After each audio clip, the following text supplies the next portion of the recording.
رسولوں کو فضیلت عطا فرمائی ہے۔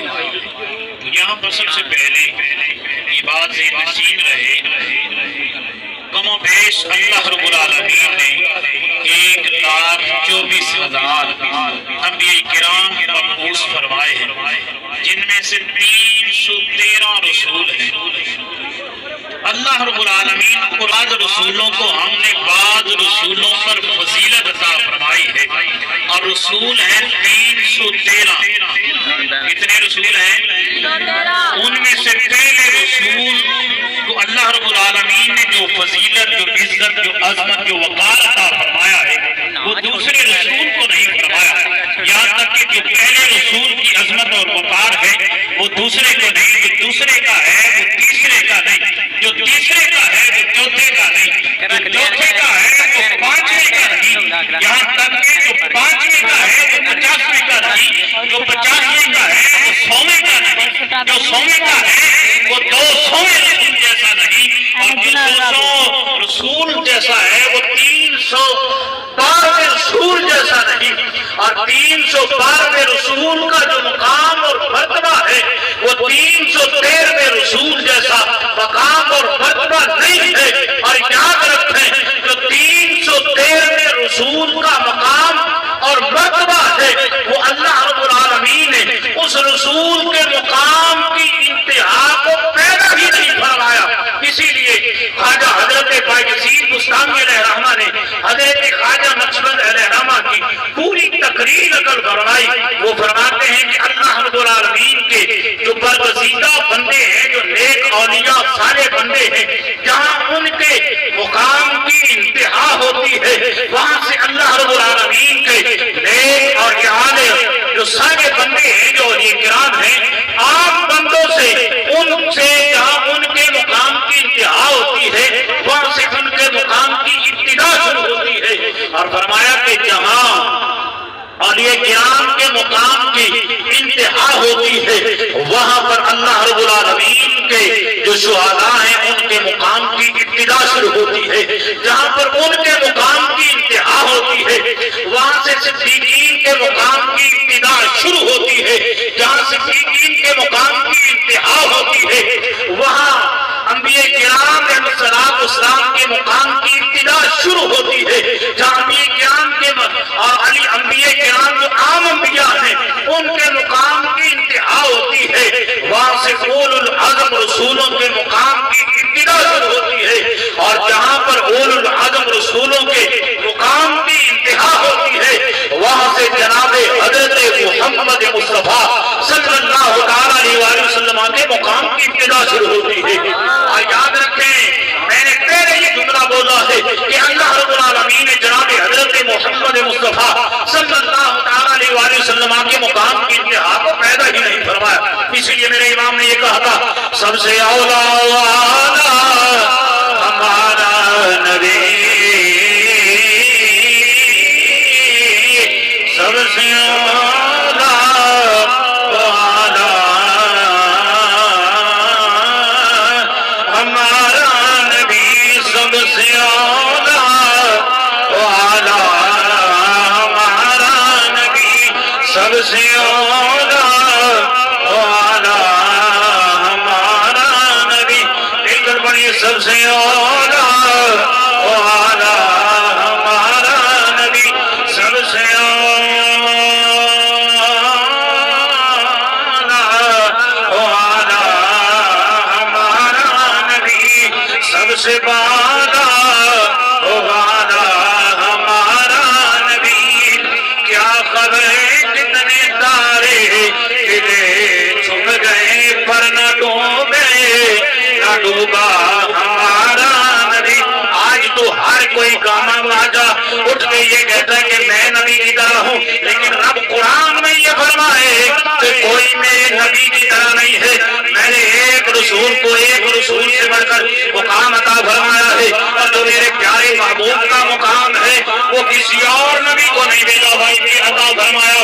اور جو میں نے اپنے محبوب کا مقام ہے اس کے مقام کی انتہا کو پیدا ہی نہیں فرمایا۔ آج ہر کوئی یہ کہتا ہے کہ میں نبی کی طرح ہوں. آئیے بخاری شریف سے ایک حدیث مبارکہ لیتے ہیں. میرے اور آپ کے لچپال آقا جناب حضرت محمد مصطفیٰ صلی اللہ تعالیٰ علیہ وآلہ وسلم سرکار نے یوم صوم وصال کا روزہ رکھا. کیا رکھا سرکار نے؟ صوم وصال کا روزہ رکھا. اب سرکار نے روزہ رکھا. ایک دن گزرا، 2 دن گزرے، 3 دن گزرے. سرکار نے مسلسل روزہ رکھا. نہ دن کو کھاتے ہیں نہ رات کو کھاتے ہیں. کھلاتا کون ہے؟ اب اللہ کے پیارے حبیب کو. صحابہ نے جب دیکھا کہ سرکار نے صوم وصال رکھا ہے تو صحابہ نے بھی اب دیکھا دیکھی میں آقا کونین صلی اللہ علیہ وسلم کی دیکھا دیکھی میں صحابہ نے بھی روزہ رکھنا شروع کر دیا. صحابہ نے بھی کیا رکھا؟ صوم وصال رکھا. اب پہلا دن آیا، صحابہ جماعت فجر میں پورے ہیں. اگلا دن آیا، کچھ کم ہوئے. تیسرا دن آیا، پھر کچھ کم ہوئے.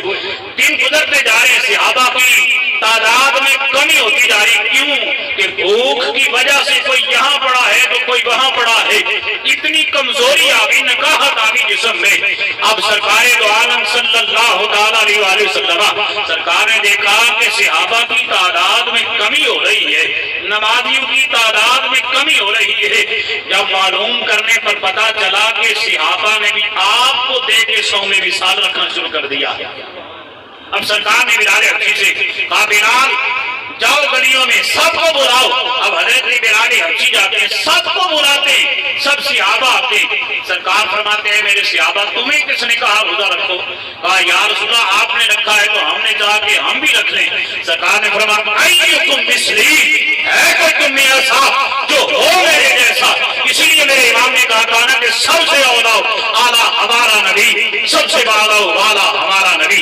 تو آقا کونین صلی اللہ تعالی وآلہ وسلم نے کیا فرمایا؟ ایکم مثلی. لوگ آیت پڑھ کے سناتے ہیں انما انا بشر مثلکم. میں نے کہا تم آیت کا شان نزول پڑھو اور دیکھو مخاطب کن کو کیا ہے. ان کے سامنے بے شک صحابہ تھے لیکن کفار بھی اس وقت موجود تھے جن کے بارے میں اللہ کے پیارے حبیب نے فرمایا کہ حبیب آپ فرما دیجئے. اور حضرت جبریل امین سے مثال لیتے ہیں. حضرت جبریل امین جب حضرت مریم علیہ السلام کے پاس آئے، فرشتے کیا ہیں؟ نور ہیں کہ یہاں خاکی جسم رکھنے والے ہیں؟ فرشتے نور ہیں. اگر فرشتہ انسانی شکل میں آئے تو پھر کیا کہو گے یہ نور نہیں رہا؟ حضرت جبریل امین علیہ السلام، یہ بھی قرآن ہے، قرآن سے مثال ہے.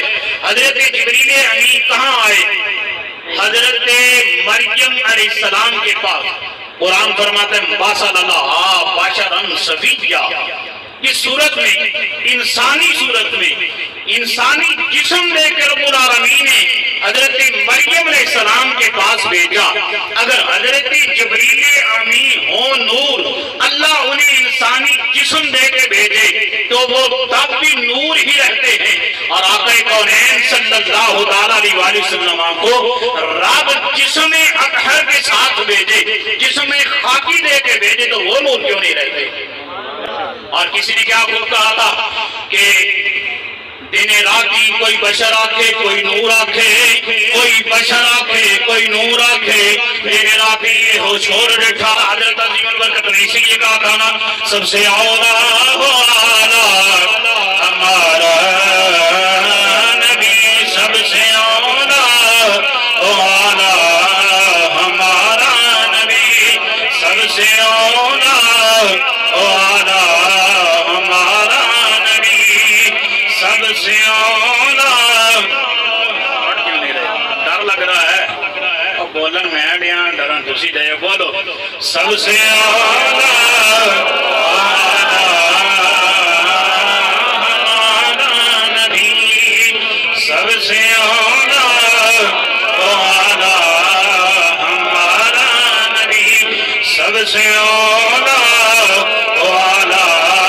ہمارا نبی، سب سے بالا والا ہمارا نبی. مدارج النبوہ کتاب کا نام ہے. لکھنے والے شیخ عبدالحق محدث دہلوی ہیں. جلد اس کی پہلی ہے۔ روایت کرنے والے حضرت علی المرتضیٰ شیر خدا رضی اللہ تعالیٰ عنہ فرماتے ہیں ہم نے آقا کونین صلی اللہ تعالیٰ علیہ وآلہ وسلم جیسا کائنات میں نہ پہلے دیکھا نہ بعد میں دیکھا اور نہ قیامت تک کوئی دیکھیں گے۔ اور یوں کہا آپ نے فرمایا کہ ہم ماں نے کوئی ایسا جنا ہی نہیں جو آقا کونین صلی اللہ تعالیٰ علیہ وآلہ وسلم جیسا ہو، اس جیسا ہو، سرکار جیسا ہو۔ حضرت ابو ہریرہ رضی اللہ تعالیٰ عنہ آپ سے کسی نے پوچھا کہ کیا سرکار کی کوئی مثل پیدا ہوا ہے؟